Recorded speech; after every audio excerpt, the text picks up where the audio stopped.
Bueno, hola chicas y chicos, ¿cómo andan? Les voy a mandar este video con el tema que corresponde a la clase de hoy, que es relatos épicos. Ustedes ya estuvieron teniendo una primera aproximación a este tipo de textos porque leyeron, por ejemplo, Gilgamesh o están empezando a leer Ilíada. Pero nos falta ver más en profundidad la parte teórica y para eso justamente es este video.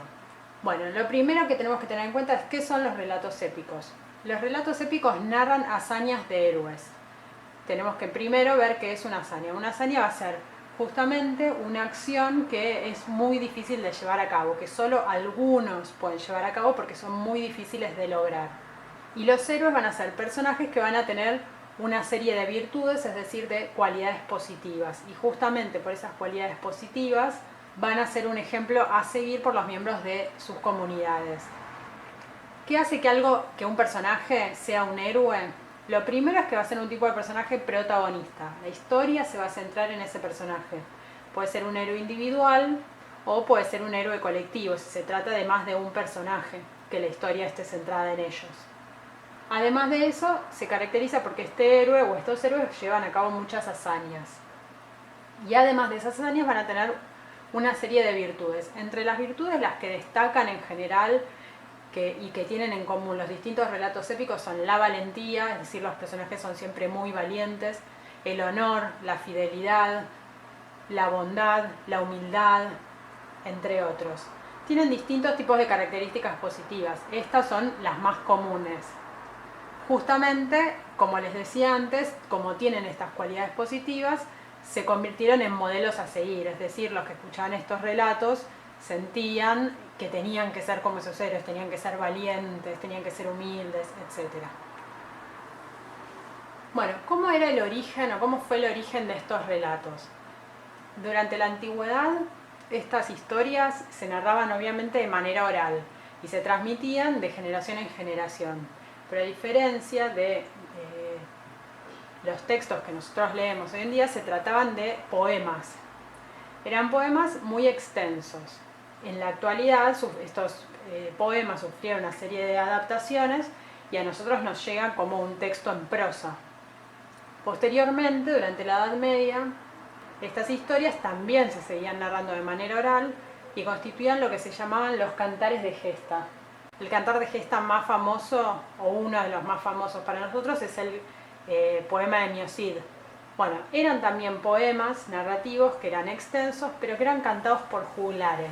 Los juglares eran una suerte de actores que iban viajando por los distintos pueblos, juntaban entre la gente del pueblo público y hacían unas sesiones que podían durar 1 o varios días y actuaban y contaban estas historias. Los relatos épicos tienen un marco narrativo, ¿sí?, que está constituido por el lugar, el tiempo y por los datos de los personajes. A diferencia de otros tipos de textos, en los relatos épicos más extensos, estos datos, el del tiempo, el lugar o los datos de los personajes, pueden aparecer a lo largo de la historia, no necesariamente aparecen al comienzo. ¿A qué se refiere con lugar? Se refiere básicamente al espacio en el que transcurren los hechos. Puede ser un espacio único o pueden ser distintos espacios. Por ejemplo, ustedes, yo tengo entendido que leyeron el año pasado Odisea. Ahí en Odisea el protagonista, el héroe justamente es Ulises, que tiene un montón de virtudes, realiza un montón de hazañas y la historia va transcurriendo en distintos lugares, ¿no? Él está en Ítaca, está en la tierra de los Feacios, está en la isla de Circe, ¿no? Hay un montón de lugares. Acorde va avanzando la historia, los hechos van ocurriendo en distintos espacios. Un punto importante es que algunos de esos lugares pueden ser lugares reales, ¿no?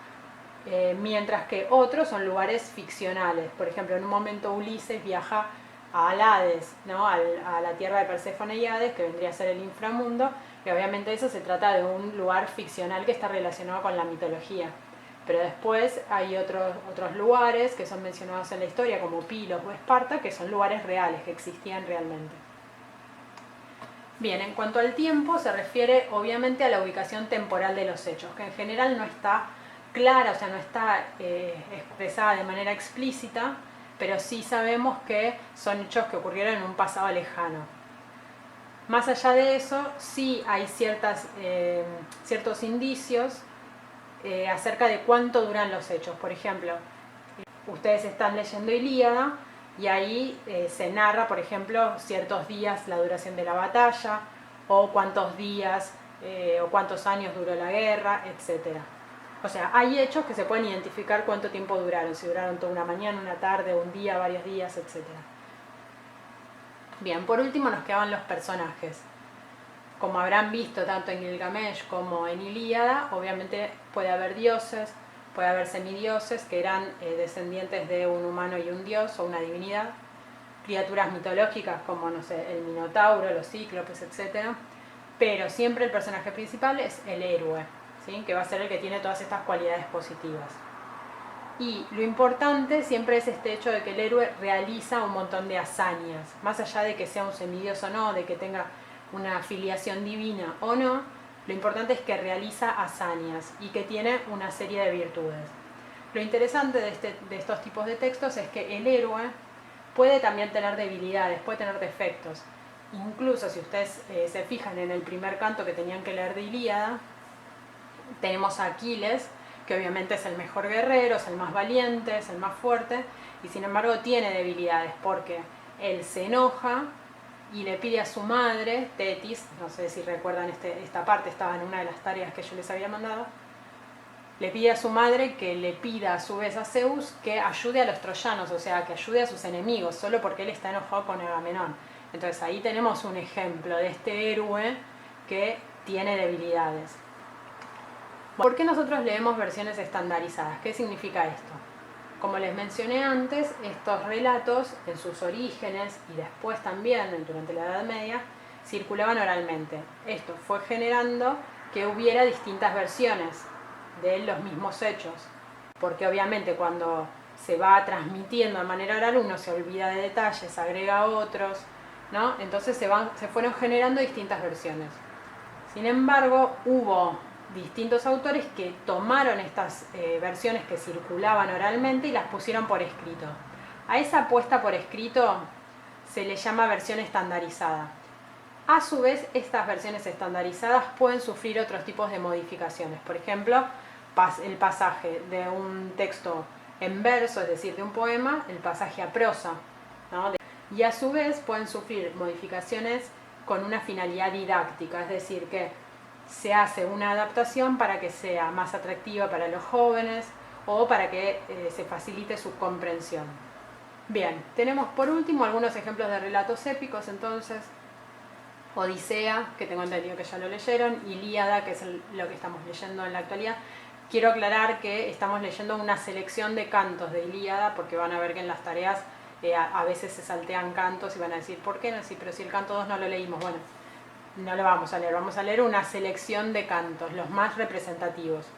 Beowulf es otro ejemplo, que creo que tiene una película también, El viaje de los argonautas, Gilgamesh, que lo leyeron del manual, y la Eneida. Nosotros vamos a leer una versión ultra reducida de Beowulf y la vamos a analizar teniendo en cuenta ya todos estos elementos de los relatos épicos. Y de ahora en más, Ilíada, conforme vayamos avanzando con la lectura, también lo vamos a analizar desde esta perspectiva. Vamos a tener en cuenta las hazañas de los héroes, las virtudes de los héroes, cuál es el personaje principal, cuáles son las debilidades, etc. Bueno, espero que tengan un lindo fin de semana y hasta la próxima clase.